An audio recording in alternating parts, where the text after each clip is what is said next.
إن الحمد لله نحمده ونستعينه ونستغفره ونعوذ بالله من شرور أنفسنا ومن سيئات أعمالنا من يهده الله فلا مضل له ومن يضلل فلا هادي له وأشهد أن لا إله إلا الله وحده لا شريك له وأشهد أن محمدا عبده ورسوله أما بعد فإن خير الحديث كتاب الله وخير الهدي هدي محمد صلى الله عليه وعلى آله وسلم وشر الأمور محدثاتها وكل محدثة بدعة وكل بدعة ضلالة وكل ضلالة في النار. قال الله تبارك وتعالى ولا تطع من أغفلنا قلبه عن ذكرنا واتبع هواه وكان أمره فرطا.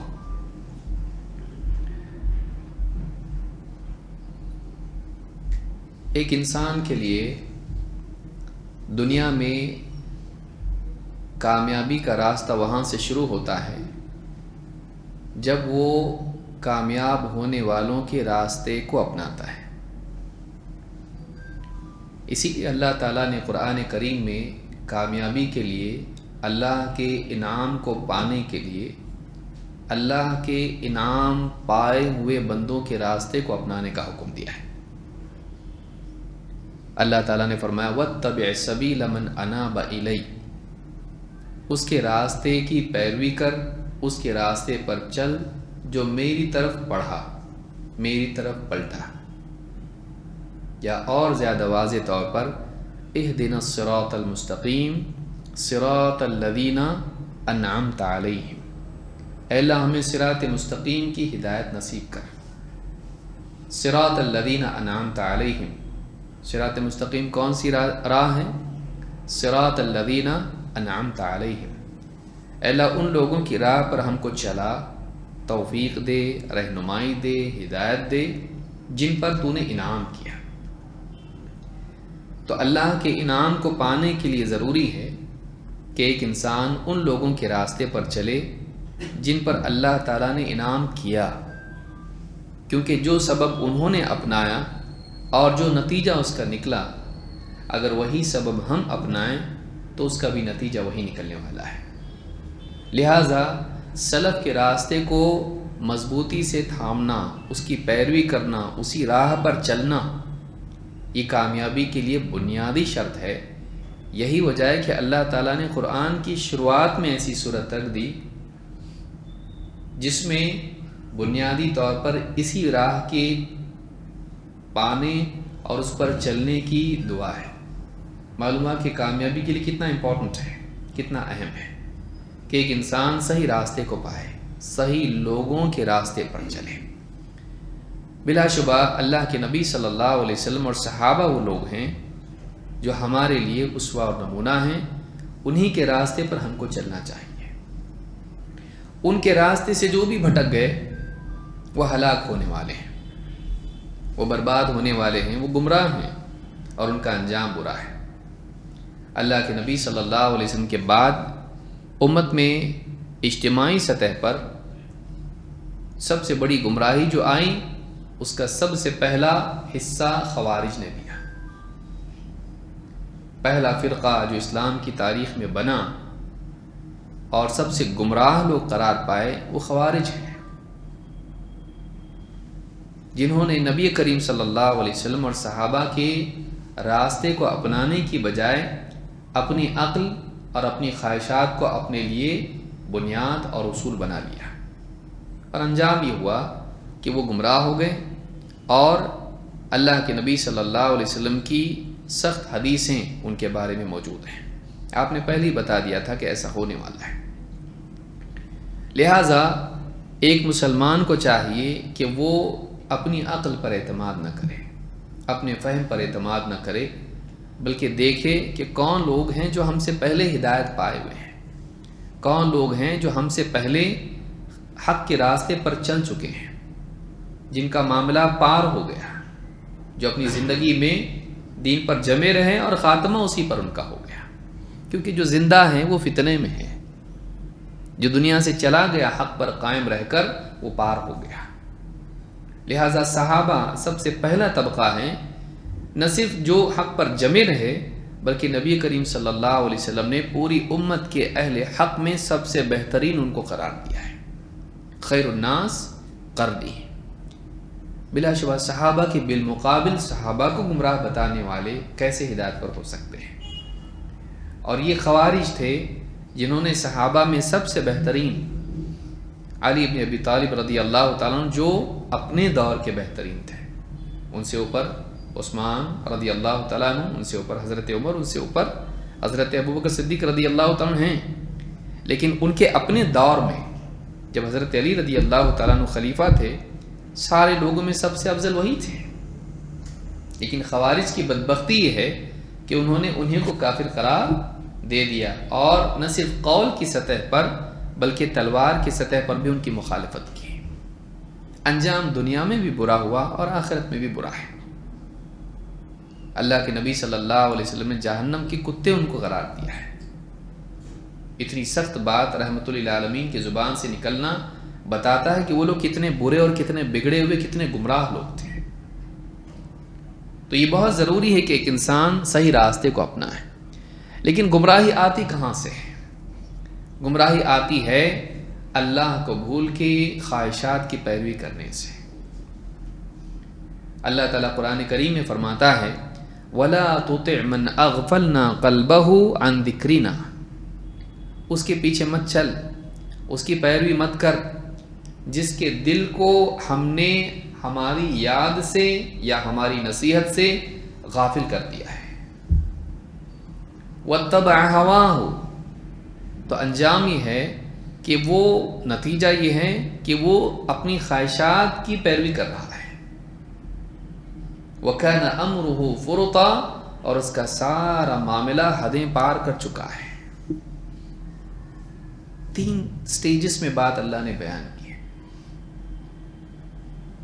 کان امرہ فرطا میں علماء نے کہا دونوں معنی مراد ہیں یہاں سے، افراط یا تفرید دونوں اعتبار سے اس کو دیکھا جا سکتا ہے کہ اس کا سارا معاملہ فرطا دونوں اعتبار سے. افراط کے معنی میں اگر لیا جائے حدیں پار کر چکا ہے، شریعت کی اللہ کی قائم کردہ حدیں پار کر گیا ہو. تفرید کے معنی میں لیا جائے تو وہ ہلاکت میں ہے، اس کا معاملہ ضائع ہو گیا، برباد ہو گیا. تو دونوں بھی باتیں اپنی جگہ درست ہیں. جب آدمی حدیں پار کر جاتا ہے تو خیر اس سے ضائع ہو جاتی ہے، اس کا سارا معاملہ بگڑ جاتا ہے. تو یہاں کہا اس شخص کے پیچھے مت چلنا، اس کی بات مت ماننا. پہلی غلطی کیا ہے کہ اس کے دل کو ہم نے اپنی یاد سے غافل کر دیا ہے. معلوم ہے کہ سارا بگاڑ شروع ہوتا ہے جب آدمی کس کو بھولتا ہے؟ اللہ کو. اللہ کو بھولنا انسان کو ذمہ داری سے اس کی نگاہ ہٹا کے لذتوں اور خواہشات کی طرف اس کو لے جاتا ہے. اسی لیے کہا اس کی بات نہ ماننا، اس کے پیچھے مت چلنا جس کے دل کو ہم نے اپنی یاد سے غافل کر دیا ہے. وہ تبع ہوا ہو اور وہ خواہشات کا پیروکار بن گیا. اللہ کی یاد سے غفلت انسان کو خواہشات کی پیروی پر لگا دیتی ہے. پھر جب خواہشات کی پیروی پر لگتا ہے تو پھر کوئی بندھن اس کے لیے ہے؟ خواہشات کے لیے کوئی رکاوٹ ہے؟ نہیں. شریعت ہی تو رکاوٹ تھی. اللہ کا خوف ہی تو خواہشات میں مانے تھا. جب اللہ کا خوف ہی زندگی سے نکل گیا، بلکہ خوف تو کیا یاد ہی زندگی سے نکل گئی، تو پھر اب رکاوٹ کیا ہے؟ اب اس کے عمر میں کیا ہونے والی ہے؟ افراط، حدیں پار کر جائے گا. اور جب حدیں پار کر جائے گا تو پھر کہاں جا کے گرے گا؟ ہلاکت کی کھائی میں. تو بڑی پیاری آیت ہے جس میں ایک ہی آیت میں اللہ رب العالمین نے مسئلہ بتایا، حل بتایا کہ ہلاکت آتی ہے خواہشات کی اتباع سے، اور خواہشات کی اتباع پیدا ہوتی ہے اللہ کو بھولنے سے. یہی معاملہ خوارج کا تھا.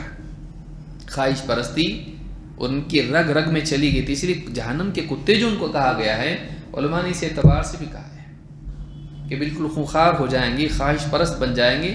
کتے کی مثال آپ دیکھیے حدیث قرآن کریم میں کس لیے آئی ہے؟ خواہش پرستی کے لیے آئی ہے. اس کو ہم آگے بھی انشاءاللہ خوارج کی برائیوں کے تعلق سے جو احادیث آئی ہیں اس میں دیکھیں گے. کافی طویل معاملہ ہے یہ، کئی دلیلیں اس کے اندر ہیں ان کی برائیوں کے تعلق سے. لیکن جیسا پچھلے ہفتے ہم نے کہا تھا اور ہم نے ایک روایت دیکھی تھی ابن عباس رضی اللہ تعالیٰ عنہ کا مکالمہ خوارج سے، کس طرح سے انہوں نے بات کی ان سے۔ یہی مکالمہ اور اسی طرح کی گفتگو خود حضرت علی رضی اللہ تعالیٰ عنہ کی بھی ان سے مروی ہے۔ خود حضرت علی نے بھی ان کو سمجھایا تھا، لیکن پھر بھی وہ نہیں مانے تھے۔ یہ نہیں کہ صرف عبداللہ ابن عباس نے ان کو سمجھایا تھا، خود حضرت علی نے بھی ان کے شبہات کے جواب دینے کی کوشش کی تھی اور بہت اچھے سے دیے تھے۔ لیکن پھر بعد میں یہ حال ہوا کہ انہوں نے مانا تو صحیح، لیکن پھر ان کے اندر جو شر تھا وہ ختم نہیں ہوا۔ کچھ وقت کے بعد وہ پھر سے باہر آیا، اور نہ صرف قول کی سطح پر بلکہ عملی سطح پر بھی انہوں نے فساد پیدا کر دیا۔ آئیے دیکھتے ہیں وہ روایت کیا ہے اور وہ تفصیل اس کی کیا ہے، پھر اس کے بعد ہم دیکھیں گے اگر وقت کی گنجائش رہی تو خوارج کے کتنے القاب ہیں جو علماء نے ذکر کیے ہیں، کن کن ناموں سے ان کو جانا جاتا ہے۔ عن عبید اللہ ابن عیاض ابن عمرو القاری، عبید اللہ ابن عیاض ابن عمرو القاری کہتے ہیں جاء عبداللہ ابن شداد، عبداللہ ابن شداد آئے، فدخل علی عائشہ رضی اللہ عنہا، حضرت عائشہ رضی اللہ تعالیٰ عنہ کی خدمت میں حاضر ہوئے، ونحن عندها جلوس، ہم سب بھی اس وقت میں حضرت عائشہ کے پاس بیٹھے ہوئے تھے۔ مرجعہ من العراق لیالی قتل علی، کہتے ہیں یہ اس وقت کی بات ہے جب حضرت علی رضی اللہ تعالیٰ عنہ قتل ہوئے تھے، شہید کیے گئے، قتل کیے گئے۔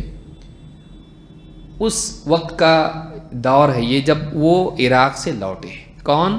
عبداللہ ابن شداد، حضرت علی قتل ہوئے، وہ واپس لوٹے۔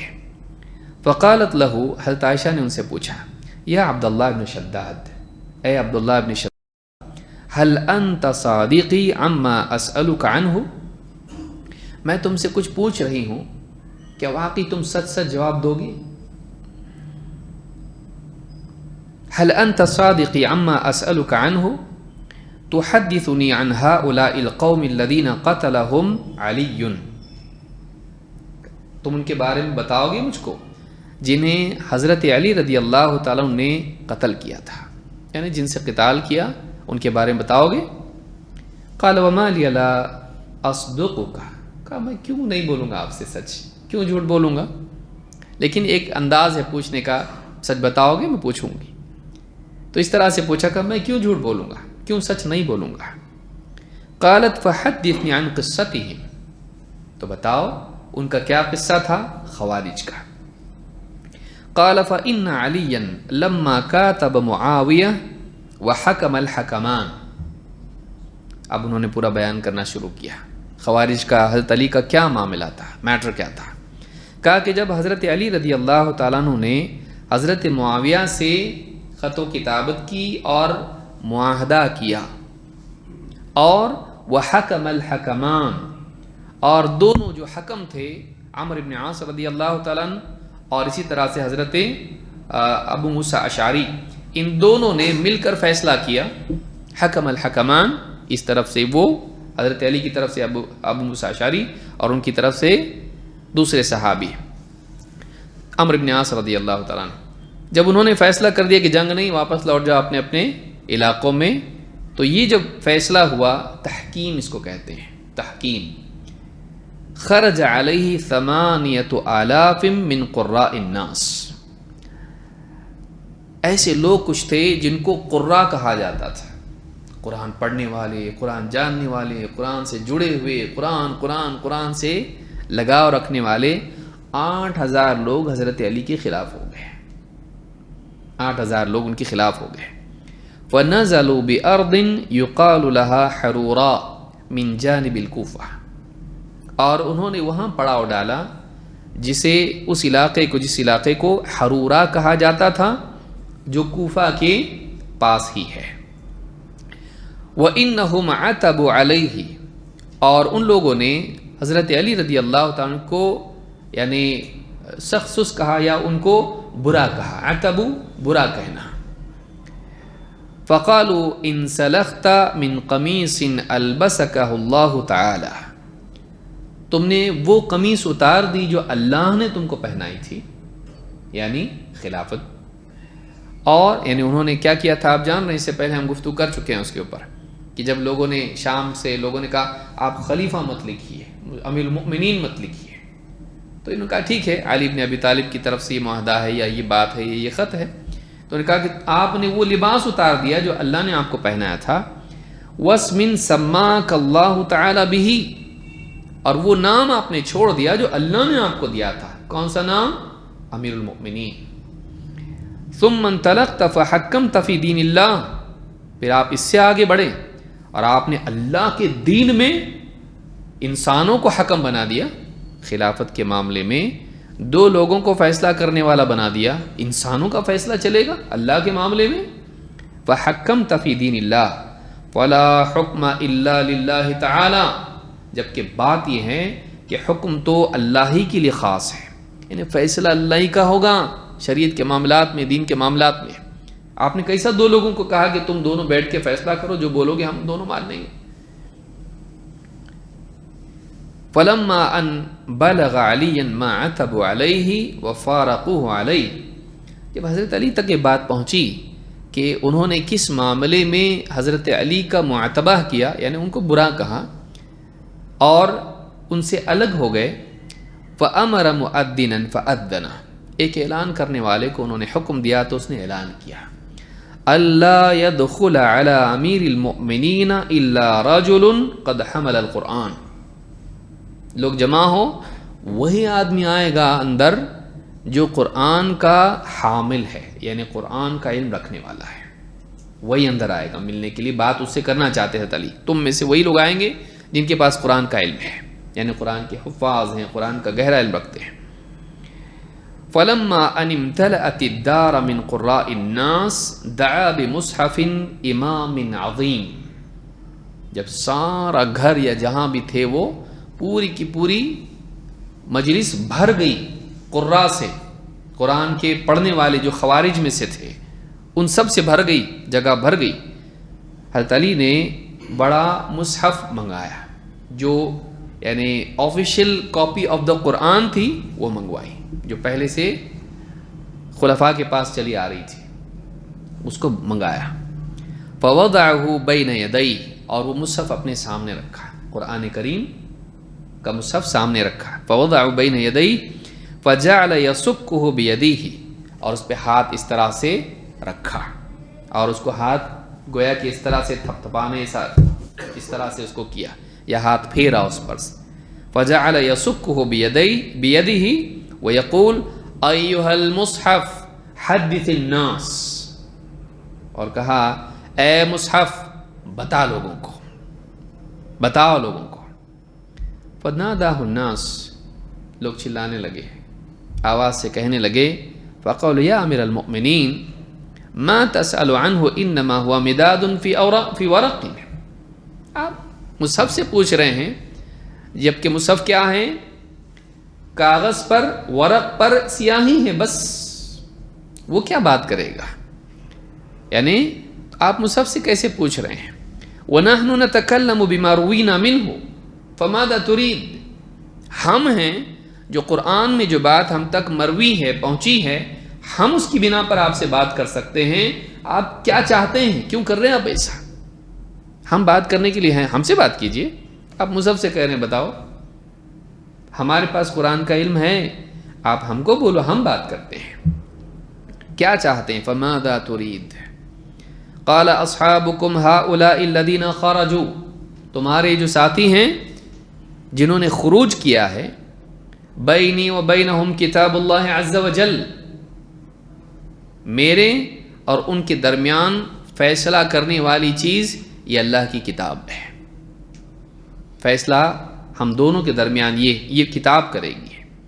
یقول اللہ تعالی فی کتابہ فی امرأۃ ورجل، اللہ تعالیٰ نے اپنی کتاب میں ایک عورت اور اس کے شوہر آدمی کے بارے میں یہ بات کہی، وَإِنْ خِفْتُمْ شِقَاقَ بَيْنِهِمَا فَابْعَثُوا حَكَمًا مِّنْ أَهْلِهِ وَحَكَمًا مِّنْ أَهْلِهَا إِنْ يُرِيدَا إِصْلَاحًا يُوَفِّقِ اللَّهُ بَيْنَهُمَا۔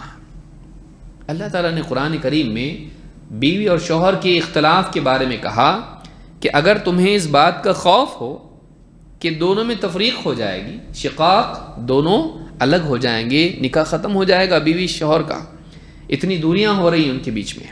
وَإِنْ خِفْتُمْ شِقَاقَ بَيْنِهِمَا فَابْعَثُوا حَكَمًا مِّنْ أَهْلِهِ وَحَكَمًا مِّنْ أَهْلِهَا. تو یہ کرو کہ شوہر کے خاندان میں سے ایک آدمی اور بیوی کے خاندان میں سے ایک آدمی دونوں حکم بن جائیں، فیصلے کا اختیار اس معاملے کا دونوں کو دے دیا جائے. حکم فیصلہ کرنے والا، حکم دینے والا. ان یریدا اصلاحا یوفق اللہ بینہما، اگر یہ دونوں حکم اصلاح کی نیت سے جمع ہوں گے تو اللہ تعالیٰ بیوی شوہر جن کے بارے میں یہ فیصلہ کر رہے ہیں ان میں بھی معاملہ حل کر دے گا یا ان میں موافقت پیدا کر دے گا، ان کا جھگڑا ختم ہو جائے گا، دونوں کی موافقت ہو جائے گی، دوریاں قربت میں بدل جائے گی. فَأُمَّةُ، اب دیکھیں تعالیٰ کیا فرما رہے ہیں، فَأُمَّةُ مُحَمَّدٍ اعظم دمًا وحرمةً من امرأة ورجل. کیا امت محمدیہ خون کے اعتبار سے اور حرمت کے اعتبار سے ایک عورت اور اس کا شوہر اس کے معاملے سے عظیم نہیں ہے؟ عظیم ہے. یعنی امت، ایک بیوی شوہر کا جھگڑا ہے، چھوٹا سا فیملی میٹر ہے، تفریق نہیں ہونا چاہیے بھائی، ان میں دونوں میں جھگڑا نہیں ہونا چاہیے، دونوں میں دوری نہیں ہونا چاہیے، طلاق تک نوبت نہیں جانا چاہیے.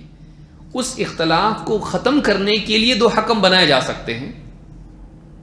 امت مسلمہ میں دو دھڑے بن گئے ہیں، جنگ تک نوبت آ گئی ہے، جان و مال کا نقصان اس میں ہے. جب ان دو انڈیویجولز کے بارے میں یہ حل اللہ کا ہے تو اتنی بڑی دو قومیں، دو دھڑے بن گئے امت میں، ان کے حل کے لیے حل اپنا نہیں سکتے ہیں؟ یہ جھگڑا بڑا جھگڑا نہیں ہے؟ یعنی حضرت علی دیکھیے، یعنی یہ قیاس ہے. حضرت علی رضی اللہ تعالیٰ عنہ اس معاملے کو لے کر اس سے بڑے معاملے کے لیے بتا رہے ہیں کہ دو مرد اور عورت کا معاملہ جو ایک گھر کی حد تک اس کا فساد ہے، اس کا نقصان ایک فیملی تک ہے بس. اس کے لیے جب اللہ کا حل ہے کہ دو حکم چلتے ہیں تو میں نے کیا غلط کیا؟ میں نے بھی تو وہی حل اپنایا کہ جھگڑا ہے دو قوموں کے اندر، امت کے دو طبقوں کے اندر، اور اس کو حل کرنے کے لیے جس کا ڈیمیج اس سے بھی بڑھ کے ہے، جو بیوی شوہر کا ہو سکتا ہے، اس کے لیے اگر میں نے یہ فیصلہ کر لیا ہے تو یہ کیا غلط ہے؟ اس کی حرمت اور اس کے خون کا معاملہ، اس کے نقصان کا معاملہ تو اس سے بھی عظیم ہے، اس میں چلتا تو اس میں کیوں نہیں؟ تو کہا کہ فَأُمَّةُ مُحَمَّدٍ صلی اللہ علیہ وسلم اعظم دمًا وحرمةً من امرأة ورجل. امت محمدیہ کا معاملہ خون کے اعتبار سے اور حرمت کے اعتبار سے زیادہ عظیم ہے ایک مرد اور عورت کے معاملے سے. وَنَقَمُ عَلَيَّ، اب نمبر 1 یہ ہو گیا مسئلہ. وَنَقَمُ عَلَيَّ أَنْ كَاتَبْتُ مُعَاوِيَةَ كَتَبَ عَلِيُّ بْنُ أَبِي طَالِبٍ. کہا کہ انہوں نے میرے اوپر اس معاملے میں بھی تنقید کی ہے خوارج نے کہ میں نے حضرت معاویہ سے مکاتبت کی، لکھا پڑھی کی، ایک مسئلے میں ٹریٹی کی، معاہدہ کیا، تو اس پہ میں نے لکھا کہ کتب علی ابن ابی طالب ہے، کہ علی ابن ابی طالب کی طرف سے یہ بات لکھی جا رہی ہے. میں نے امیر المؤمنین ہٹا دیا اس میں سے، اس لیے کہ اہل شام کا مطالبہ تھا کہ امیر المؤمنین مت لکھو، تو میں نے ٹھیک ہے اس کو کٹ کر کے کیا کیا، علی ابن ابی طالب کی طرف سے معاہدہ ہے. جبکہ معاملہ یہ ہے، اس پر تمہارا اعتراض ہے. وقد جاءنا سہیل بن عمرو، جبکہ ہمارے پاس نبی کریم صلی اللہ علیہ وسلم کے زمانے کی بات اور صلح حدیبیہ کی طرف اشارہ کر رہے ہیں. ہمارے پاس سہیل بن عمرو آئے، صحابی. وَنَحْنُ مَعَ رَسُولِ اللَّهِ صلی اللہ علیہ وسلم بِالْحُدَیبیہ، اور ہم اللہ کے رسول صلی اللہ علیہ وسلم کے ساتھ تھے حدیبیہ کے مقام پر. حین صالح قومہ قریشا، جب اللہ کے نبی صلی اللہ علیہ وسلم نے اپنی قوم قریش سے مصالحت کی تھی، صلح کی تھی، جنگ بندی، اس کے لیے لکھا پڑھی ہو رہی تھی. فَكَتَبَ رسول اللہ صلی اللہ علیہ وسلم بسم اللہ الرحمن الرحیم. اللہ کے رسول صلی اللہ علیہ وسلم نے لکھوایا بسم اللہ الرحمن الرحیم لکھو. جب بھی کوئی خط، کوئی معاہدہ، کوئی بھی بات ہوگی لکھی جائے گی سب سے پہلے کیا لکھیں گے؟ بسم اللہ الرحمن الرحیم. فقال سہیل لا تکتب بسم اللہ الرحمن الرحیم. سہیل ابن عمر اس وقت میں مسلمان نہیں تھے، اس وقت میں مشرکین کے ساتھ تھے وہ، لیکن بعد میں مسلمان ہوئے ہیں. حضرت عمر رضی اللہ تعالیٰ عنہ ان کو پکڑ کے لائے تھے بعد میں فتح مکہ کے وقت میں، کہا اللہ کے اس کے اوپر کے 2 نیچے کے 2 دانت توڑ دو اس کے. بہت تقریر کرتا ہی ہے وہ، نبی کریم صلی اللہ علیہ وسلم کے خلاف تقریریں کرتے تھے اور بہت اچھے مقرر تھے. اور عربوں کی اصل گفتگو کی جان کیا ہے؟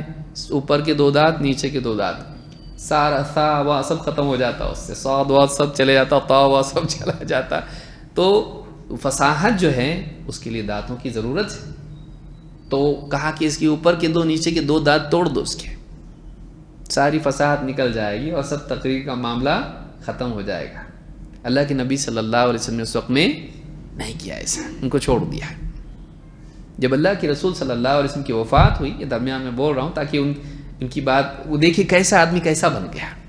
اللہ کے نبی صلی اللہ علیہ وسلم کی وفات جب ہوئی، اس وقت میں مدینہ میں جو حالات پیدا ہوئے، لوگ پریشان ہو گئے تھے، ایک دم سب معاملہ بکھرنے لگا تھا. اس وقت میں مدینہ میں خطاب کس نے کیا تھا؟ ابو بکر صدیق رضی اللہ تعالیٰ نے ممبر پر چڑھے اور کہا کہ من کان یعبد محمدا فإن محمدا قد مات. اگر کوئی محمد صلی اللہ علیہ وسلم کی عبادت کرتا تھا تو اچھی طرح جان لے کہ محمد صلی اللہ علیہ وسلم کی موت ہو گئی ہے. ومن کان یعبد اللہ فإن اللہ حی لا یموت. اور جو اللہ کی عبادت کرتا تھا اسے یاد رکھنا چاہیے کہ اللہ زندہ، اس کو موت نہیں آتی. تو وہ جو جملہ تھا وہ سب لوگوں کو جگانے والا بنا تھا اور سب کو سمیٹنے والا بنا تھا. کس کا؟ ابو بکر صدیق رضی اللہ تعالیٰ کا. ابن عبد البر کہتے ہیں کہ جو کام مدینہ میں حضرت ابو بکر صدیق نے کیا تھا، مکہ میں سہیل ابن عمر نے کیا تھا. اس وقت میں یہ کھڑے ہوئے تھے مکہ میں اور لوگوں کو سمیٹا تھا اپنی تقریر کے ذریعے سے. تو اس وقت میں وہ کام آئے. اللہ کے نبی صلی اللہ علیہ وسلم جانتے تھے کون آدمی کب کام کرے گا. ہر آدمی کا ایک وقت ہوتا ہے، ہر آدمی کا ایک وقت ہوتا ہے. اس وقت وہی وہ بڑا کام کر کے نکل جاتا ہے جو دوسرا کوئی نہیں کر پاتا ہے.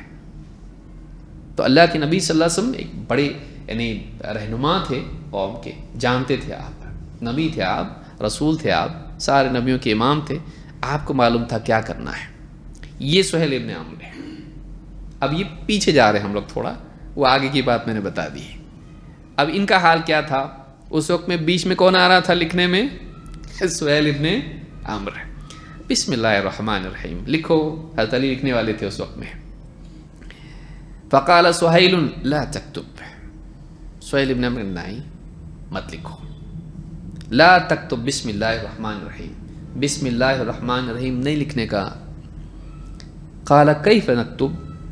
آپ نے پوچھا کیسا لکھیں؟ اللہ کے رسول صلی اللہ علیہ وسلم کی تواضع بھی آپ دیکھیے، لیکن یہ تواضع نہیں، حکمت بھی ہے.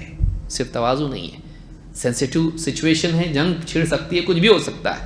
آپ اسے پھر کیسا لکھیں بتاؤ. کیف نکتب. فقال اکتب بسمک اللہم. کہا لکھو بسمک اللہم. عرب پہلے سے ایسا لکھتے تھے، لیکن جب اسلام آیا، قرآن میں جیسا آیا بسم اللہ الرحمن الرحیم، سورہ نمل میں بھی ہے، حضرت سلیمان نے خط لکھا تو اسی لکھا تھا. اسی طرح سے پھر وہ اسلام میں لکھا جانے لگا. خط جب بھی لکھا جائے گا کیا لکھیں گے؟ بسم اللہ الرحمن الرحیم. کیا 786 لکھیں گے؟ بسم اللہ الرحمن الرحیم. کہا اکتب بسمک اللہم. فقال رسول اللہ صلی اللہ علیہ وسلم فاکتب محمد رسول اللہ. اب یہ ہو گیا. کہا کہ لکھو محمد رسول اللہ کی طرف سے معاہدہ ہو رہا ہے. حضرت علی سے کہا لکھو. فقال لو اعلم انک رسول اللہ لم اخالفک. سہیل بن عمر نے کیا کہا؟ اگر مجھے یقین ہوتا، میں جانتا کہ آپ اللہ کے رسول ہیں، تو میں مخالفت کیوں کرتا آپ کی؟ ہم مانتے ہی نہیں آپ کو رسول، ہم آپ کو رسول مانتے ہی نہیں. اگر مانتے تو ہم مخالفت کیوں کرتے؟ یہ معاہدہ ہوتا ہی نہیں، جنگ ہوتی ہی نہیں. ہم آپ کو رسول نہیں مانتے. وقال لو اعلم انك رسول الله لم اخالفك فكتب هذا ما صالح محمد بن عبد الله قریشا. ٹھیک ہے لکھو. کیا لکھو؟ یہ معاہدہ ہے محمد ابن عبداللہ کی طرف سے قریش سے، یعنی معاہدہ کس کے درمیان ہے؟ محمد ابن عبداللہ اور قریش، ان دونوں کے درمیان کا معاہدہ ہے۔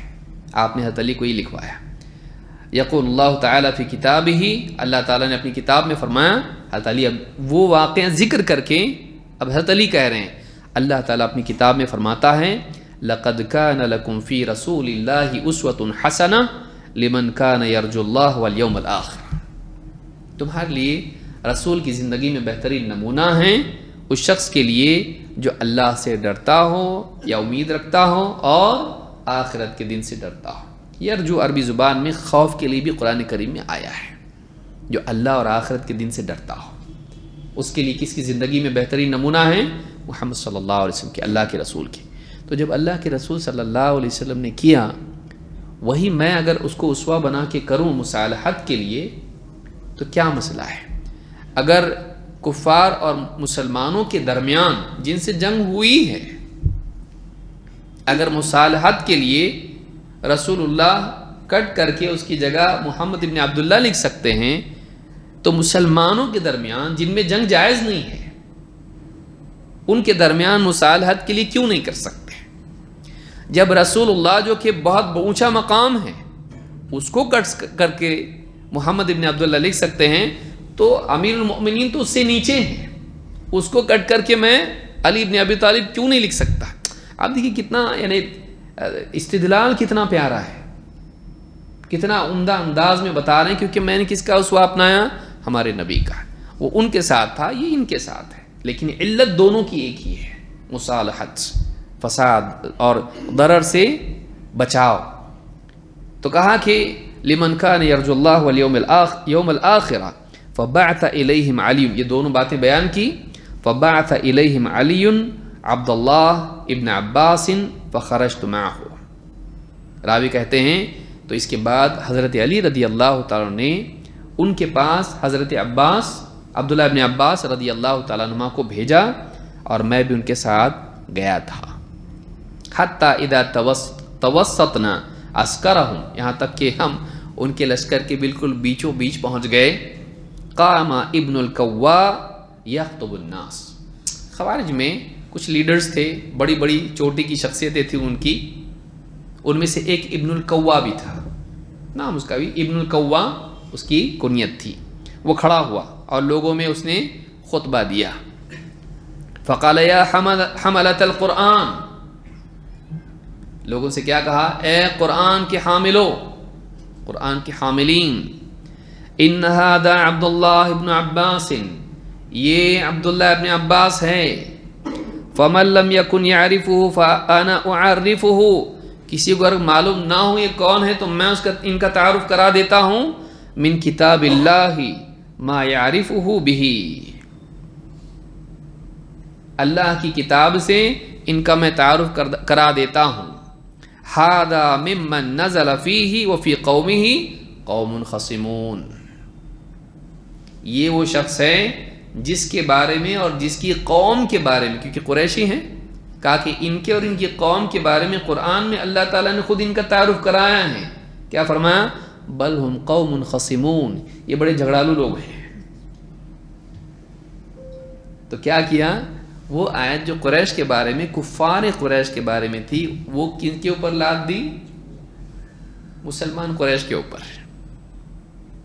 خوارج کی ایک گمراہی یہ بھی تھی کہ کفار کی، مشرکین کی جو آیتیں تھیں وہ کن پر یہ کرتے تھے؟ چشمہ کرتے تھے مسلمانوں پر۔ کہا دیکھو یہ ابن عباس ہے، یہ قریشی ہیں، قریش کے بارے میں اللہ نے کیا فرمایا؟ بل ہم قوم خصمون، بڑے جھگڑالو لوگ ہیں، مانتے ہی نہیں، جھگڑا کرتے ہیں۔ فردوہ الی صاحبہ لا تواضعوہ کتاب اللہ، واپس بھیجو ان کو ان کے ساتھی کے پاس۔ کون ساتھی ان کے؟ علی ابن ابی طالب، ان کے پاس سے آئے نا ایمبیسیڈر بن کے، پیس، بھیجو واپس ان کے ساتھی کے پاس، ان کو ان کے صاحب کے پاس بھیجو واپس۔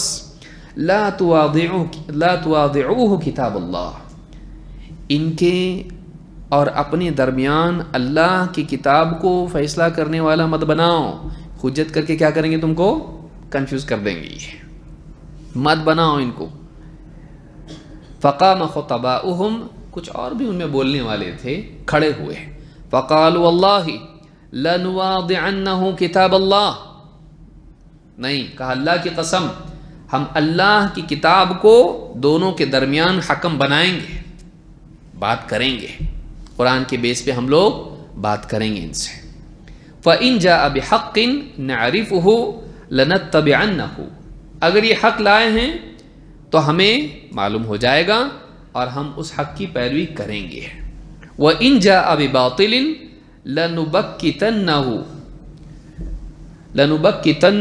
بِبَاطِلِهِ، اگر یہ باطل لے کر آئے ہیں تو ہم کیا کریں گے، ان کے باطل کو یعنی رد کر دیں گے اور غلط ثابت کر دیں گے، یعنی ان کی توبیخ کریں گے، ان کو ہم غلط ثابت کر دیں گے۔ تو کچھ تو تھے جو بات کرنے کو تیار نہیں تھے، نہیں چاہتے تھے کہ بات کریں، لیکن کچھ لوگ تھے ان میں سے جو چاہتے نہیں بات کریں گے، ہم دیکھیں گے صحیح تو صحیح، غلط تو غلط۔ اور یہ مزاج ہے جس کی وجہ سے ہدایت ملتی ہے۔ خوارج میں بھی ایسے کچھ لوگ تھے جن کے اندر خیر کی طلب تھی، اس لیے بعد میں وہ توبہ بھی کی ہے۔ فَوَاضَعُوا عَبْدَ اللَّهِ الْكِتَابَ 3 أَيَّامٍ، 3 دن تک وہ عبداللہ ابن عباس رضی اللہ تعالیٰ عنہما سے بحث کرتے رہے، کس بنیاد پر، قرآن کی بنیاد پر، کئی مسائل ان سے انہوں نے اس پر گفتگو کی۔ فَرَجَعَ مِنْهُمْ 4,000 كُلُّهُمْ تَائِبٌ، 4000 لوگ اس ڈسکشن کی وجہ سے جو ان کے درمیان ہوا وہ واپس لوٹے، یعنی انہوں نے رجوع کیا اور ہر ایک نے ان میں سے کیا کی، توبہ۔ فیہم ابن الکوا، ان میں سے کون تھا، ابن الکوا بھی تھا۔ فقال قد كان من امرنا وامر الناس ما قد رأيتم فقفوا حيث شئتم حتى تجتمع امة محمد صلی اللہ علیہ وسلم۔ حضرت علی نے کہا قد كان من امرنا وامر الناس ما قد رأيتم، ہمارا اور لوگوں کا جو معاملہ ہو چکا دیکھا تم لوگوں نے، فَحَيْثُ شِئْتُمْ، تم جہاں چاہیں قیام کرو، حَتَّى تَجْتَمِعَ، یعنی تم جہاں ہو وہاں رہو، حَتَّى تَجْتَمِعَ أُمَّةُ محمد صلی اللہ علیہ وسلم، یہاں تک کہ امت محمدیہ مجتمع ہو جائے، جہاں ہو پڑاؤ ڈالے ہوئے ہو، رکے رہو یہاں تک کہ امت میں اتفاق اور ائتلاف ہو جائے۔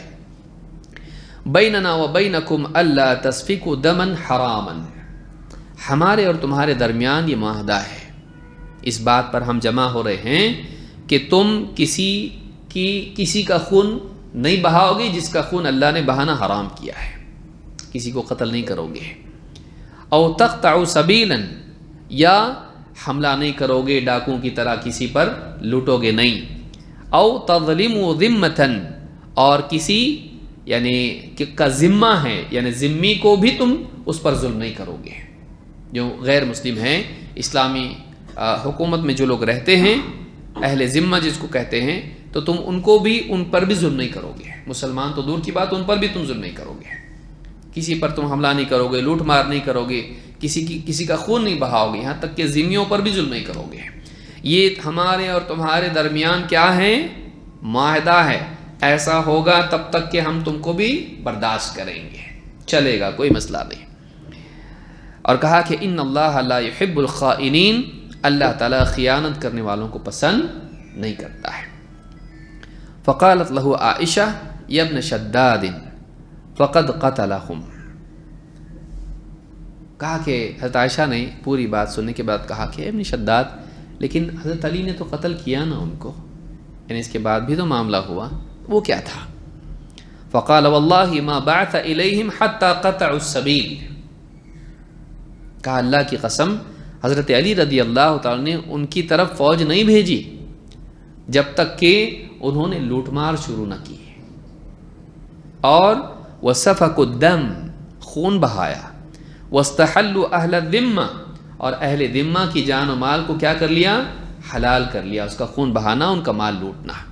جب تک کہ انہوں نے اس طرح کی تباہی نہیں مچائی، فساد نہیں مچایا، حضرت علی نے ان کے اوپر حملہ، ان کی طرف لشکر نہیں بھیجا۔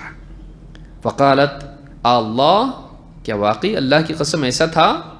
قال اللہ الذی لا الہ الا ہو لقد کان، کہا اس ذات کی قسم جس کے سوا کوئی عبادت کے لائق نہیں، معاملہ ایسا ہی تھا. یہی بات تھی کہ انہوں نے پہلے ایسا کیا اور پھر اس کے بعد حضرت علی نے ان پر حملہ کیا. یہ کب کی بات ہے؟ دیکھیے حضرت عائشہ کی اور حضرت علی کی جنگ ہو چکی ہے، اور اس کے بعد حضرت عائشہ ان کے حضرت علی کے بارے میں پوچھ رہی ہیں. قالت فما شیء بلغنی عن اہل العراق یتحدثونہ، تو یہ کیا بات ہے جو اہل عراق اس تعلق سے کہتے ہیں مجھ کو پہنچی. یقولون ذو الثدی جو کہتے ہیں وہ لوگ، ثدی جو ہے سینے کو کہتے ہیں، تو یہ کیا کہتے ہیں ذو الثدی، ثدی والا یعنی پستان والا جس کو آپ کہتے ہیں، تو کیا اہل عراقی اس بارے میں کیا کہتے ہیں. قال قد رأیتہ، کہا کہ میں نے دیکھا ہے وہ منظر بھی یا اس شخص کو بھی. وقمت مع علی علیہ فی القتل، جس کے بارے میں ذو الثدی کہا جاتا تھا، جو باغیوں میں سے تھا، جو خوارج میں سے تھا، جس کو قتل کیا گیا تھا، تو میں حضرت علی رضی اللہ تعالیٰ کے ساتھ ہی اس کے یعنی اس کو مار کے قتل کر کے ڈال دیا گیا تھا، اس کے جسم کے پاس میں، مردہ لاش کے پاس میں کھڑا تھا. وقمت مع علی علیہ فی القتل، جو مقتول تھے جنگ میں، خوارج سے جو جنگ ہوئی جس میں وہ پڑا ہوا تھا، ذو الثدی جس کو کہا جاتا تھا، میں خود وہاں حضرت علی کے ساتھ تھا. فدعا الناس فقال اتعرفون هذا، حضرت علی نے لوگوں کو بلایا، کہا پہچانتے ہو اس کو، یہ کون ہے. فما اکثر من جاء يقول قد رأيت في مسجد بني فلان يصلي ورأيت في مسجد بني فلان يصلي ولم يأتوا فيه بثبت يعرف الا ذلك. جو بھی آتا دیکھتا کہتا ہاں اس کو میں نے فلاں مسجد میں دیکھا ہے، بنی فلاں کی مسجد میں دیکھا تھا، وہاں نماز پڑھتا تھا. یہ جو بھی آتا تھا ہاں نہیں میں اس کو اس مسجد میں دیکھا تھا، یہ نماز پڑھتے ہوئے اس کو دیکھا تھا. اتنا ہی بولتے تھے، اس سے زیادہ ان کے پاس اس شخص کے بارے میں معلومات نہیں تھی، اس سے زیادہ ان کے پاس کوئی پختہ بات نہیں تھی جو اس سلسلے میں وہ بیان کریں. قالت فما قول علی حين قام علیہ کما یزعم اہل العراق، کہا کہ اہل عراق جو کہتے ہیں ذو الثدی جس کے بارے میں کہا جا رہا تھا، حضرت علی نے کہا تھا اس طرح سے، تو جب اس کی لاش کے پاس وہ حضرت علی کھڑے تھے اس وقت میں انہوں نے کیا کہا تھا، حضرت علی نے کیا کہا تھا. قال سمعته یقول صدق اللہ ورسولہ، کہا کہ حضرت علی اس وقت کہہ رہے تھے اللہ اور اس کے رسول نے سچ کہا، اللہ اور اس کے رسول نے سچ کہا. قالت هل سمعت منه انه قال غیر ذلك، کہا کہ اس سے زیادہ انہوں نے کچھ کہا تھا. قال اللہم لا، کہا نہیں بالکل نہیں. قالت اجل صدق اللہ ورسولہ یرحم اللہ علیا انه كان من كلامه لا يرى شيئا يعجبه الا قال صدق اللہ ورسولہ. حضرت عائشہ نے کیا کہا، بہت اہم جملہ ہے، کہنے لگی اجل، ہاں اجل جو ہے پکا، ہاں جب آدمی بولتا ہے اجل بولتا ہے کانفیڈنس کے ساتھ، نعم ٹھیک ہے ہاں، لیکن اجل بالکل ہاں، اجل صدق اللہ ورسولہ، اللہ اور اس کے رسول نے سچ کہا. یرحم اللہ علیًا، اللہ تعالیٰ علی پر رحم فرمائے. کون کہہ رہا ہے؟ حضرت عائشہ. ان میں وہ بیر نہیں تھا، نفرتیں نہیں تھیں، اصول کی جنگ تھی. ان کو لگتا تھا یہ صحیح، ان کو لگتا تھا وہ صحیح، لیکن اس کے باوجود حضرت عائشہ رضی اللہ تعالیٰ عنہ حضرت علی کے بارے میں کیا کہہ رہی ہیں؟ اللہ تعالیٰ حضرت علی رضی اللہ تعالیٰ پر کیا کریں؟ یرحم اللہ علیًا، اللہ تعالیٰ علی پر رحم کریں. انہ کان من کلامی، ہاں وہ ایسا ہی بولتے تھے، یہ انہی کا جملہ ہے. کیا؟ اللہ اور اس کے رسول نے سچ کہا. لا یرا شیئا یعجبہ، کوئی چیز انہیں اگر تعجب والی دکھائی دیں، الا قال صدق اللہ ورسولہ، وہ یہی کہتے تھے اللہ اور اس کے رسول کی بات سچی، اللہ اور اس کے رسول کی بات سچی. جب بھی کچھ چیز تعجب والی، عجیب، یا کوئی ایسی ایک دم سراہی جانے والی چیز اگر دکھائی دے یا عجیب چیز دکھائی دے جو ان کو امپریس کریں، تو فوراً کیا کہتے تھے؟ صدق اللہ ورسولہ، اللہ اور اس کے رسول کی بات سچی ہے. فَيَذْهَبُ أَهْلُ الْعِرَاقِ يَكْذِبُونَ عَلَيْهِ وَيَزِيدُونَ عَلَيْهِ فِي الْحَدِيثِ، یہ اہل عراق ہیں جنہوں نے حضرت علی پر جھوٹ بولے اور ان کی باتوں میں بڑا چڑھا کے اپنی طرف سے اضافے کر دیے. حضرت علی یہی بولتے تھے. تو خود حضرت عائشہ رضی اللہ تعالیٰ عنہ یہاں بتا رہی ہیں کہ اہل عراق جھوٹ بولتے تھے اور حضرت علی کی باتوں پر انہوں نے بڑا چڑھا کے پیش یعنی لوگوں کے سامنے باتیں بنائیں. یہ اس زمانے میں ہوتا تھا اور اسی وجہ سے بہت سارے فتنے، فساد، اختلافات اور جنگیں ہوئی، کیونکہ اس زمانے میں ڈائریکٹلی کانٹیکٹ کے اتنے وسائل نہیں تھے جیسے آج ہیں. آج ہو کے بھی کتنے جھگڑے ہیں. تو سوچیے اس زمانے میں جب نہیں تھا تو کیا ہوتا ہوگا، کتنا مشکل تھا کسی نیوز کو کنفرم کرنا. تو حضرت عائشہ نے کہا کہ یہ اہل عراق جھوٹ بولتے تھے حضرت علی پر اور ان کی باتوں میں اپنی طرف سے بڑھا چڑھا کے کچھ نہ کچھ بات بنا دیتے تھے. اس حدیث کو، اس روایت کو امام احمد نے روایت کیا ہے اور ارواء الغلیل میں حدیث نمبر 2459 پر شیخ الالبانی کہتے ہیں کہ اس کی سند صحیح ہے، یعنی پوری کی پوری روایت حدیث کی کتاب سے لی گئی ہے.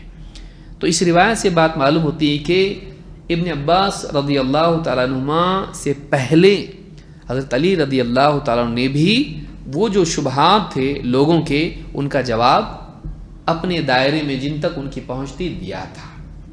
اور ابن عباس نے بھی یہی باتیں، یعنی اس سے معلوم ہوتا ہے کہ وہی باتیں جو ابن عباس نے کہی وہ کس کی ہیں؟ حضرت علی کی ہے. تو صحابہ استدلال میں متفق تھے اس طرح کے معاملات میں. جو انہوں نے کہا وہ انہوں نے کہا. یہ علم والے لوگ تھے، یہ علم والے لوگ تھے. جزئیات میں اختلاف ہو سکتا ہے لیکن ان کے ہاں اصول میں اور بنیادی باتوں میں یکسانیت پائی جاتی تھی. تو یہ حضرت علی رضی اللہ تعالیٰ کا واقعہ ہے کہ انہوں نے بھی لوگوں کو جمع کر کے ان کے کنفیوژن کو، ڈاؤٹ کو دور کرنے کی کوشش کی تھی اور وہی باتیں کہی تھی، بلکہ اور بھی پختگی کے ساتھ انہوں نے یہ بات لوگوں کے سامنے کہی تھی اور بہت پیارے انداز میں کہی تھی. آئیے دیکھتے ہیں اب ہم ایک نئے یعنی حصے کی طرف بڑھ رہے ہیں کہ خوارج کے القاب کیا ہیں. تاریخ میں خوارج کو کن ناموں سے یاد کیا جاتا ہے. کئی لقب علماء کی کتابوں میں ان کے لیے ملتے ہیں.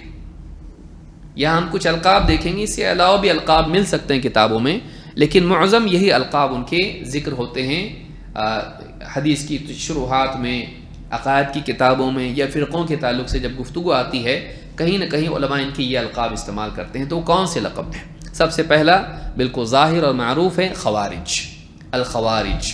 لیکن کیوں ان کو الخوارج کہا جاتا ہے؟ سارے القاب کے بارے میں ہم دیکھیں گے وجہ اس کی کیا ہے. ابن کثیر رحمۃ اللہ علیہ فرماتے ہیں سموا خوارج لخروجهم على طاعة الامام والقیام بشرائع الاسلام. خوارج خارجہ کی جمع ہے. خارجہ ایسی جماعت، ایسا گروہ جو باہر نکل گیا. خرجہ سے ہی ہے، خروج باہر نکلنا ہے، باہر نکل جانا. ان کو خوارج کیوں کہتے ہیں؟ ابن کثیر رحمۃ اللہ علیہ فرماتے ہیں اس وجہ سے لخروجہم علی طاعت الامام. نمبر 1، مسلمانوں کا جو امام ہوتا ہے، حاکم، اس کی فرما برداری سے خروج کرنا. اس وجہ سے ان کو خارجی کہا جاتا ہے کہ انہوں نے حضرت علی رضی اللہ تعالیٰ عنہ کے فیصلے کو، ان کی بات، ان کے حکم کو ماننے سے انکار کر کے باہر نکل گئے، نہیں مانتے ہم. خروج. والقیام بشرائع الاسلام، نہ صرف امام بلکہ شریعت کے دائرے سے بھی وہ باہر نکل گئے، مسلمانوں کی جان و مال کا نقصان کیا اور کتنے سارے خرافات اور حتیٰ کہ دین کے اصولوں میں بھی خروج کیا.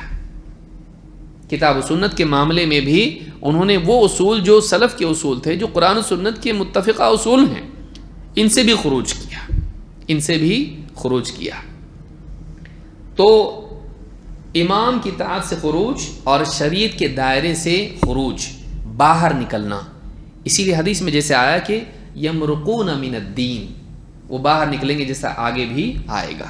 تو یہ خروج کے معنی میں آتا ہے.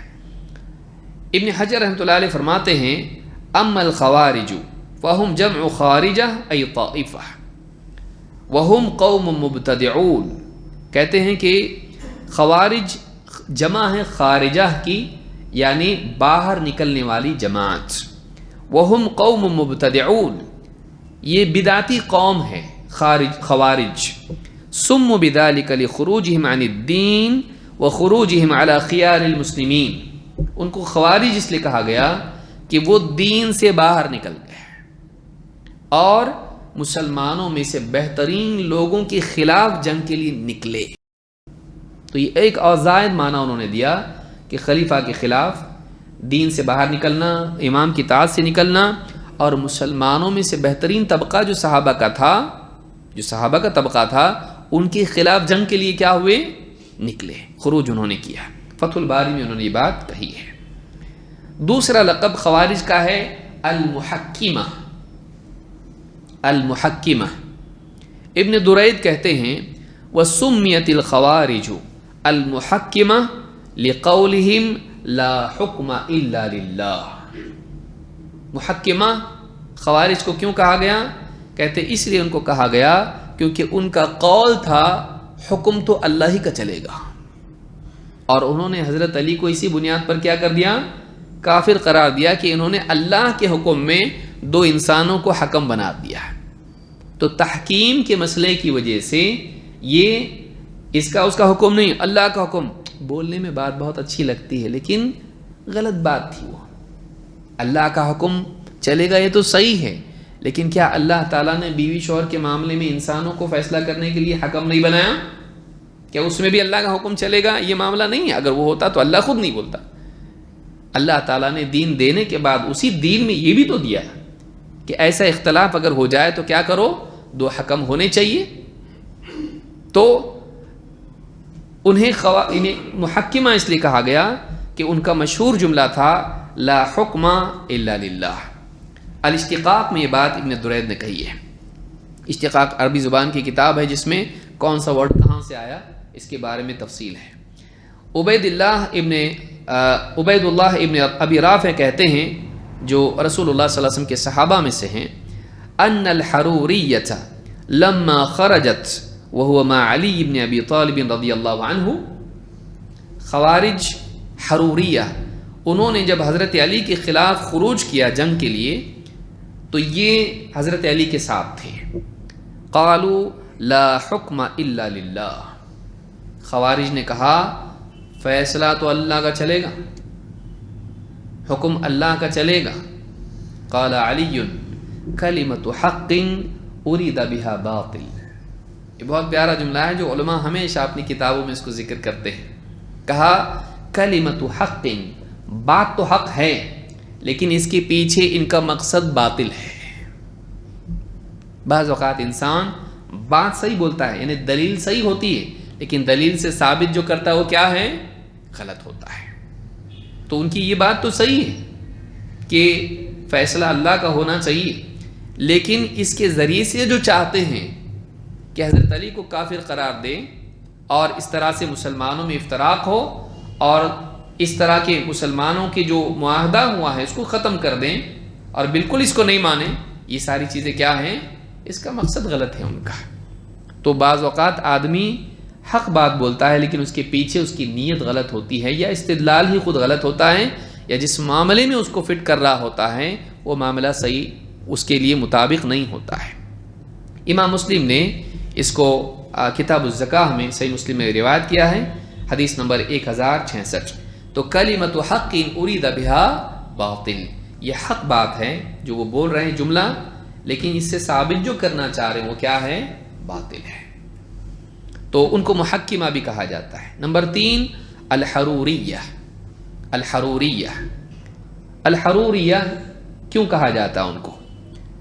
جیسا کہ حضرت عائشہ کی روایت میں ہے، جب انہوں نے کہا کہ ایک عورت نے پوچھا ان سے، کہا کہ ایسا کیوں ہے کہ عورت جو حائضہ عورت ہوتی ہے حیض کی حالت میں چھوٹے ہوئے روزوں کی تو قضا کرتی ہے لیکن نمازوں کی نہیں کرتی؟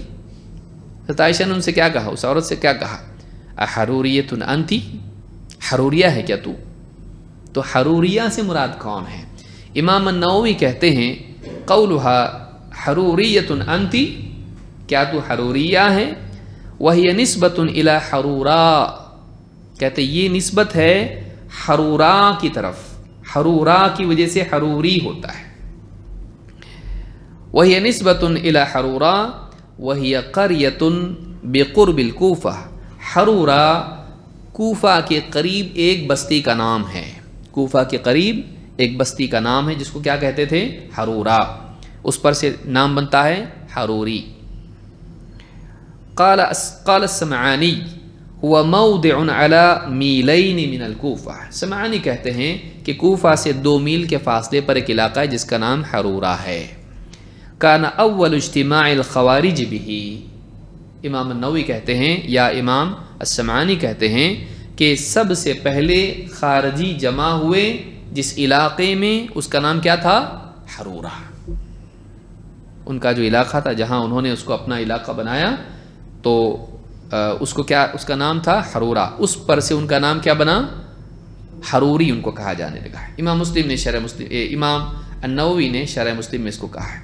نمبر 4، اہل النہروان، اہل النہروان، نہروان والے کیوں کہتے ہیں؟ یہ نسبت ہے ایک علاقے کی، کہتے ہیں کہ نسبت الی المکان الذی قاتلہم فیہ علی وہم الحروریہ المحکمہ، نہروان وہ جگہ ہے جہاں حضرت علی رضی اللہ تعالیٰ عنہ کی خوارج سے جنگ ہوئی تھی۔ تو جمع کہاں ہوئے تھے؟ حرورہ میں۔ جنگ کہاں ہوئی تھی؟ نہروان میں۔ تو اہل نہروان اس لیے کہتے ہیں ان کو کیونکہ حضرت علی کی ان سے جنگ نہروان کے مقام پر ہوئی تھی۔ ابن الوضی کہتے ہیں شہدت علیًا حین قتل اہل نہروان، میں حضرت علی کے ساتھ تھا جب انہوں نے اہل نہروان کو قتل کیا۔ تو اہل نہروان یہ لفظ ان کے لیے استعمال ہوتا ہے جب حضرت علی کی جنگ ہوئی، وہ مقام تھا نہروان، وہاں ان کو قتل کیا گیا۔ امام احمد نے اس کو روایت کیا ہے حدیث نمبر 1188 پر، سند اس کی صحیح ہے۔ نمبر 5، ان کا ایک لقب ہے الشراح یا الشرات، گولتا کے ساتھ میں الشراح۔ الشراح لفظ بنا ہوا ہے اشترا سے۔ اشترا کس کو کہتے ہیں؟ خریدنا۔ کیوں کہتے ہیں وہ لوگ اپنے آپ کو الشراح کیوں کہتے تھے؟ ابو الحسن الاشعری رحمہ اللہ کہتے ہیں والذی لہ سموا شراطا قولہم شرینا انفسنا فی طاعت اللہ ای بعناہا بالجنہ، ہم نے اپنے آپ کو، کہتے ہیں کہ انہوں نے اپنے آپ کو شراح کیوں کہا؟ اس اعتبار سے کہ وہ کہتے تھے ہم نے اپنے آپ کو اللہ کی فرما برداری کے اعتبار سے بیچ دیا، شرع بیچ دیا، اے بعناہا بالجنہ، ہم نے جنت کے بدلے اسے کیا کر دیا؟ اللہ کو بیچ دیا۔ اللہ نے قرآن کریم میں کیا فرمایا؟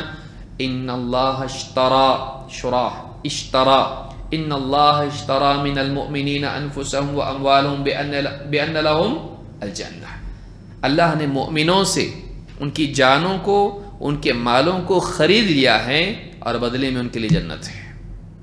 وہ کہتے تھے ہم کو جنت چاہیے، ہم نے اپنی جان و مال سب کیا کر دیا؟ اللہ کو بیچ دیا۔ کس کے بدلے میں؟ جنت کے بدلے میں۔ تو وہ اپنے آپ کو کیا کہتے تھے؟ الشراح، اس طرح سے کہتے تھے۔ لیکن جو لوگ دوسرے جو ان کے مقابل تھے ان کو دوسرا نام دیتے تھے، وہ کہتے تھے، ان کو کیا کہتے تھے؟ ذوی الجعائل، جاہل نہیں، جعلہ یا جعلہ یا جعلہ اس کے لیے لفظ آتا ہے، جعلہ سے ہے وہ، یعنی جس کو مال غنیمت میں سے کچھ حصہ دیا جائے، بنایا جائے، مقرر کیا جائے۔ تو بولتے تھے یہ جو اتنے لڑ رہے ہیں نا دوسرے حضرت علی کے ساتھ جتنے ہیں، یہ مال غنیمت کے لیے لڑتے ہیں لوگ، ہم جنت کے لیے لڑتے ہیں، ہماری جان و مال کو اللہ تعالیٰ نے جنت کے بدلے خرید لیا ہے۔ یہ باقی جو لڑنے والے ہیں حضرت علی کے ساتھ میں نعوذ باللہ، یہ سب کے سب کیا ہیں؟ مال غنیمت کے لیے لڑتے ہیں۔ ذوی الجعائل ان کو کہتے تھے، جعلہ سے یہ ہے، جعلہ اس کو لفظ آتا ہے اس کے لیے، یعنی کچھ حصہ مال غنیمت کا اس کے لیے طے کرنا۔ تو وہ اپنے آپ کو الشراح بھی کہتے تھے کہ ہم نے اپنے آپ کو بیچ دیا اللہ کو جنت کے بدلے میں۔ یہ اپنے ہی فلا تزکوا انفسکم، اپنی تعریف اپنے منہ سے مت بیان کرو۔ تو وہ اپنے آپ کو، یعنی سپر پیورٹی جس کو کہتے ہیں، پاک کو بھی پاک کرنا، تو وہ ایسے لوگ تھے جو اپنے آپ کو بہت پاک مانتے تھے۔ یہ سب گرے پڑے لوگ ہیں، باقی لوگ، ہم لوگ کیا ہے؟ بہت اعلیٰ لوگ ہیں۔ یہ مینٹالٹی آپ کو خوارج میں ملے گی، خارجی ذہن میں ایک دم ہم لوگ ہائی فائی اوپر کے لوگ، ایک دم دیندار پاک، باقی علماء بھی کیا ہے؟ بکے ہوئے ہیں، یہ بھی کیا ہے؟ سب فالتو ہیں، پبلک بھی کیسی تھرڈ کلاس ہے ایک دم، سب گئے ہوئے لوگ ہیں، ہم لوگ ایک دم ہائر لوگ ہیں، متقی، پرہیزگار، اللہ کا دین نافذ کرنے والے، اللہ کے لیے جینے والے، ہمارا مقصد ہائی لیول کا ہے۔ یہ سب کیا ہے؟ طہارت اور استنجا اور نماز اور اس میں پڑے ہوئے ہیں، ہم بڑے گول والے ہیں۔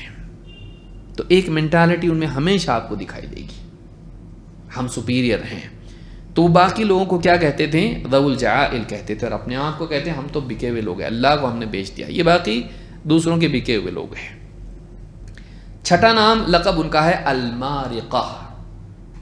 مارقہ، مرقہ یہ جو ہے باہر نکلنا، مروق باہر نکلنے کو کہتے ہیں، حد پار کر جانا، باہر نکل جانا۔ ابو العباس القرطبی رحمہ اللہ کہتے ہیں سم المارقہ والخوارج، دونوں کے ایک ہی معنی ہے، مارقہ اور خوارج ایک ہی معنی میں آتا ہے، خروج اس سے مراد ہے۔ لأنهم مرقوا من الدین وخرجوا على خيار المسلمین، ان کو مارقہ اس لیے کہا گیا کہ وہ دین سے باہر نکل گئے، دینی حدود سے باہر نکل گئے، شریعت کی چار دیواری سے باہر نکل گئے، اور مسلمانوں کے خلاف بہترین مسلمان جو تھے اس دور کے، ان کی خیار المسلمین، ان کے خلاف انہوں نے خروج کیا، جنگ کی۔ المفہم میں یہ بات ابو العباس القرطبی نے کہی ہے، یہ دوسرے قرطبی، وہ نہیں جو تفسیر قرطبی والے، ان کی صحیح مسلم کے اوپر شرح ہے المفہم لما اشکل من تلخیص کتاب مسلم۔ اللہ کے نبی صلی اللہ علیہ وسلم کی حدیث بھی ان کے بارے میں ہے، کیا ہے؟ آپ نے فرمایا تمرق مارقۃ عند فرقۃ من المسلمین، مسلمانوں کے اختلاف کے دور میں ایک فرقہ نکلے گا، مارقہ، یقتلها اولی الطائفتین بالحق، مسلمانوں میں دو گروہوں میں سے جو حق سے قریب تر ہوگا وہ اسے قتل کرے گا، زیادہ جو صواب پر ہوگا، خطا پر نہیں، تو حق سے جو زیادہ قریب ہوگا وہ طبقہ جو ہے، یعنی حضرت علی رضی اللہ تعالیٰ عنہ، یہ اسے کیا کرے گا؟ قتل کرے گا۔ تو آپ نے کیا فرمایا؟ مارقہ، تو یہ لفظ حدیث میں خود آیا ہے، تو اللہ کے نبی صلی اللہ علیہ وسلم نے ان کو کیا لفظ دیا؟ مارقہ۔ صحیح مسلم کی روایت ہے کتاب الزکاة حدیث نمبر 1064۔ اسی طرح سے ایک اور روایت ہے کہ جس میں آپ نے فرمایا جو اصل علت ہے ان کو مارقہ بولنے کی، یمرقون من الدین کما یمرق السهم من الرمیہ، یہ لوگ دین سے ایسے باہر نکل جائیں گے جیسے تیر شکار میں گھس کے رکنے کی بجائے اس کے پار نکل جائیں۔ تو یہ دین میں آئیں گے لیکن رکیں گے نہیں، صراط مستقیم پر آئیں گے، موقع ملے گا ان کو، لیکن رکیں گے نہیں، باہر نکل جائیں گے، وہ سیدھے راستے سے بھٹک کے باہر نکل جائیں گے، اور کچھ تو دین سے بالکل باہر نکل جائیں گے، جیسا کہ ان میں سے بعض کے بارے میں علماء نے کہا ہے کہ بعض فرقے ان میں سے کافر کہلانے کے مستحق ہیں، تو وہ دین سے نکل جائیں گے۔ تو یہ صحیح بخاری اور مسلم دونوں میں حدیث موجود ہے۔ تو یمرقو کے لفظ سے مارقہ ان کو کہا جاتا ہے۔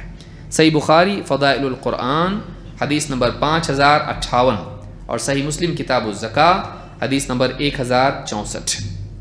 اسی طرح سے ایک اور نام ان کا ہے المکفرہ، یہ میں اس لیے بتا رہا ہوں کہ کسی نہ کسی کتاب میں آپ فرق کی پڑھیں گے تو ان کا یہ نام آئے گا، یہ کون لوگ ہیں؟ سارے کے سارے خوارج کے القاب ہیں جو علماء نے استعمال کیے ہیں۔ ایک لقب ان کا ہے المکفرہ، مکفرہ لوگوں کو کافر قرار دینے والے، آگے بھی اس کے بارے میں خوارج کے اوصاف ہم جب ذکر کریں گے تو آئے گا۔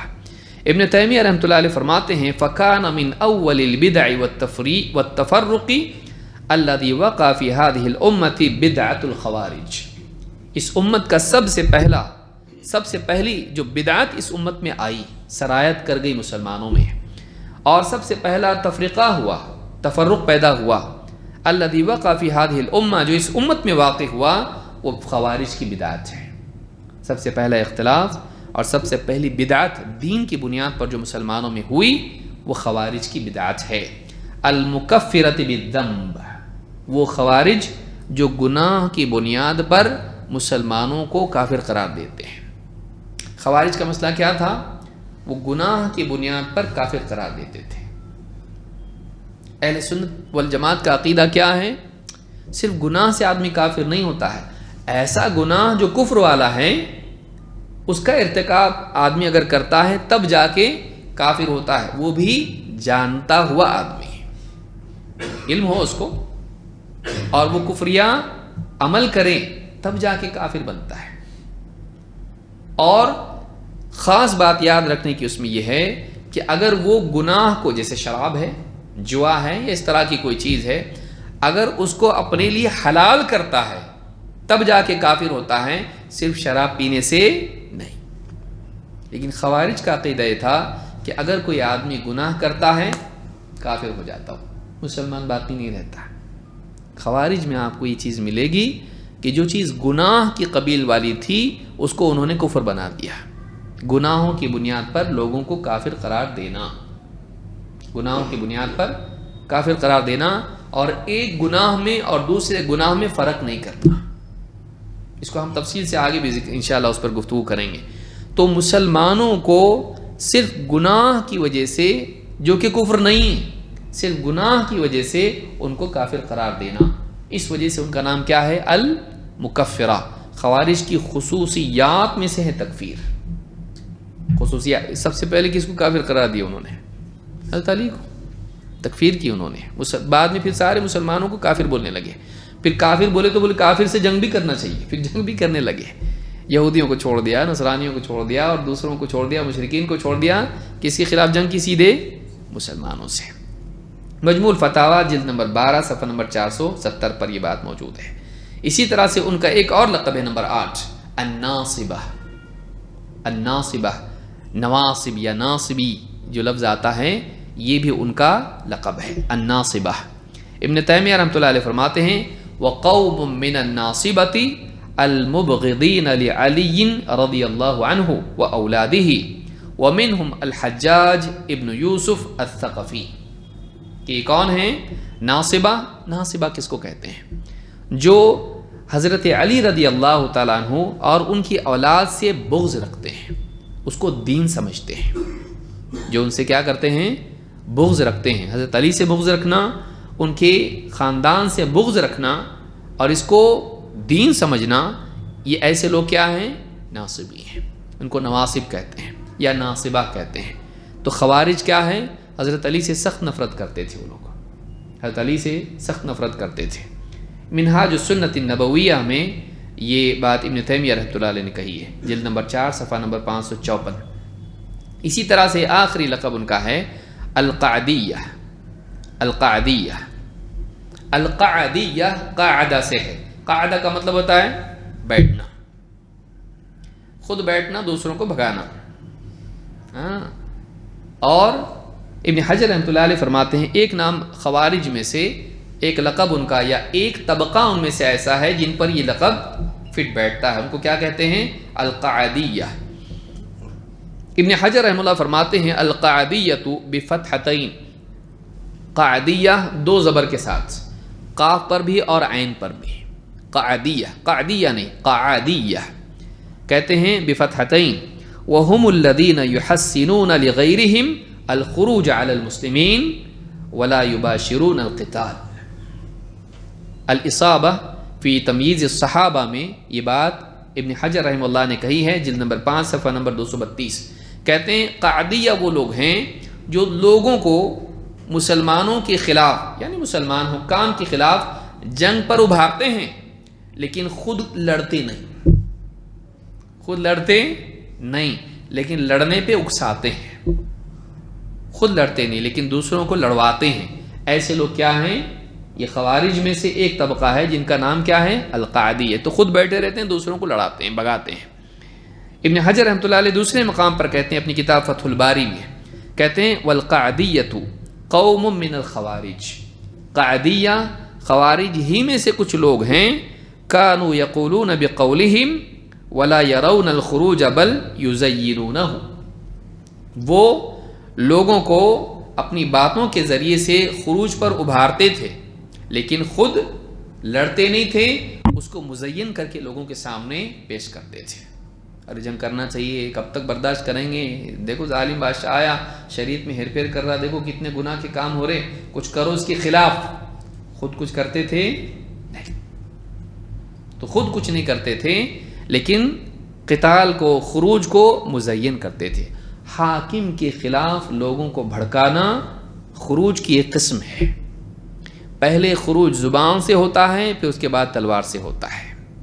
شروعات وہیں سے ہوتی ہے۔ لوگوں کو بھڑکایا، لوگ لڑنے کے لیے تیار ہو جاتے ہیں. لڑائی بعد میں ہوتی ہے اور لیکن زبان سے لوگوں کو بھڑکانا پہلے ہوتا ہے.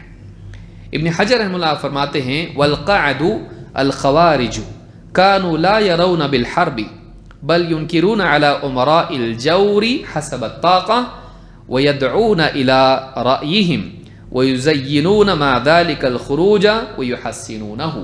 تہذیب التہذیب میں جلد نمبر 8 صفحہ نمبر 129 پر کہتے ہیں ابن حجر رحمۃ اللہ علیہ کہتے ہیں قعد یہ خوارج ہیں. الخوارج یہ خوارج کی قسم ہے. كانوا لا يرون بالحرب جنگ وہ خود تو نہیں کرتے تھے اور ان کے نزدیک نہیں تھا کہ ہم کو خود کرنا چاہیے جنگ. بل ينكرون على امراء الجور حسب الطاقة بلکہ جو ظالم حاکم ہوتے تھے جتنا ان کے بس میں ہوتا ان پر انکار کرتے تھے. علل اعلان یا لوگوں کے درمیان حاکم کے خلاف حاکم کی غلطیوں پر نکیر کرتے تھے. مقصود کیا تھا؟ ان کے خلاف بھڑکانا. وَيَدْعُونَ إِلَىٰ رَأْيِهِمْ اور اپنی رائے کی طرف لوگوں کو دعوت دیتے تھے. وَيُزَيِّنُونَ اور اس کو خوبصورت بنا کے پیش کرتے تھے. مطلب عقل کے ذریعے سے دیکھو ہم جو بول رہے صحیح ہے، حق بات ہے، دین ہے، شریعت ہے، اللہ کا حکم، اللہ کی شریعت، سب اس کو خوبصورت بنا کے پیش کرتے تھے. وَيُزَيِّنُونَ مَعَ ذَلِكَ الْخُرُوجَ وَيُحَسِّنُونَهُ اور اس کو خوشنما بنا کے پیش کرتے تھے اور خروج کو مزین کر کے لوگوں کے سامنے بیان کرتے تھے. امام ابو داؤد رحمۃ اللہ علیہ فرماتے ہیں سمعت عبداللہ ابن محمد ابو محمد الضعیف، میں نے عبداللہ ابن محمد ابو محمد الضعیف سے سنا، جو امام ابو داؤد کے اوپر اساتذہ میں سے ہیں، میں نے ان سے سنا قال قعد الخوارج هم اخبث الخوارج. قعد یا القعدہ یہ خوارج کی وہ قسم ہے جو سب سے بدترین ہے. کہتے ہیں کہ قعد الخوارج هم اخبث الخوارج، کہ خوارج میں سے جو قعد القعدیہ ہیں یہ سب سے بدترین خوارج، خبیث ترین خوارج ہیں، سب سے بھیانک ہے. کیونکہ خود غائب ہو جاتے، پبلک کو کام پہ لگا دیتے، ہاں لوگوں کو لڑنے بھڑنے میں، حکام کے خلاف کرنے میں، پھر پبلک جیل میں چلی جاتی اور یہ کدھر جاتے؟ دبئی، سعودی، ہاں انڈونیشیا، جکارتا، ملبار، کہیں بھی چلے جائیں گے. وہاں وہ دیکھا تو بزنس کر رہے ہیں اور یہاں پبلک جیل میں چکی پیس رہی ہے، پیسے کچھ بھی نہیں مل رہے اس کے. قوم کو بھڑکا کے ان کی زندگیاں نوجوانوں کی تباہ کرنا اور خود اکیلے رہنا، بھاگ جانا، فرار ہو جانا، یہ کون سا طریقہ ہے؟ تو یہ اکثر آپ کو دکھائی دے گا کہ اس طرح کے لوگ جو لوگوں کو حکام کے خلاف بھڑکاتے ہیں، یہ بھڑکانا بھی خارجیت میں سے ہے. تو یہ 9 ہم نے القاب ان کے دیکھے جو علماء نے خوارج کے بارے میں ذکر کیے ہیں. آنے والے دروس میں ہم انشاءاللہ دیکھیں گے کہ خوارج کے بارے میں کیا نصوص قرآن و سنت میں آئے ہیں، کون سی آیات اور کون سی احادیث ہیں جن سے معلوم ہوتا ہے کہ یہ بدترین لوگ تھے، ان کی کیا برائی قرآن و سنت میں آئی ہے.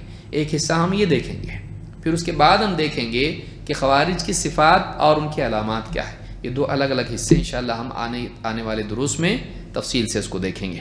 اللہ تعالی ہم سب کو گمراہیوں سے اور گمراہوں سے بچائیں اور سلف کے منہج کو تھامے رہنے کی توفیق عطا فرمائیں اور اہل علم سے جڑے رہنے کی توفیق عطا فرمائیں. لوگوں کی اٹکل اور ان کی عقل کی بنیاد پر گھما پھرا کے گول گول مزین میٹھی میٹھی پیاری پیاری رنگین باتوں سے بچائے اور اہل علم کی دلیل پر مبنی اور امت کے لیے خیر اور مصلحت والی باتوں کو سننے، سمجھنے، ان پر غور کرنے اور ان کی تابع داری کرنے کی توفیق عطا فرمائیں. اقول هذا واستغفر الله لي ولكم.